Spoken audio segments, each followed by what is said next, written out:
বর্ষবরণে আমরা আপত্তি করি না। আপনি বছরের প্রথম দিন আল্লাহ আল্লাহ করবেন, অসুবিধা কি? আপনি মুনাজাত করেন, আয় আল্লাহ বিগত বছরে যত গুনাহ করছি, এই যে পয়লা বৈশাখ আসতেছে না, আপনি বলেন আল্লাহ এই গত বছর যত গুনাহ করেছি মাফ করে দাও, আগামী বছরটা নতুন বছরটা আমার জন্য ভালো করো। এই ধরনের দোয়া করলে ভালো হইতো না? আচ্ছা, তা না করে কি করা হলো?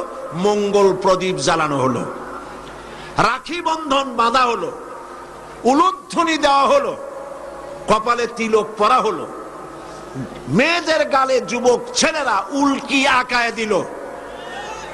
এটা কি আমার সংস্কৃতি? বলেন, এটা আমার সংস্কৃতি?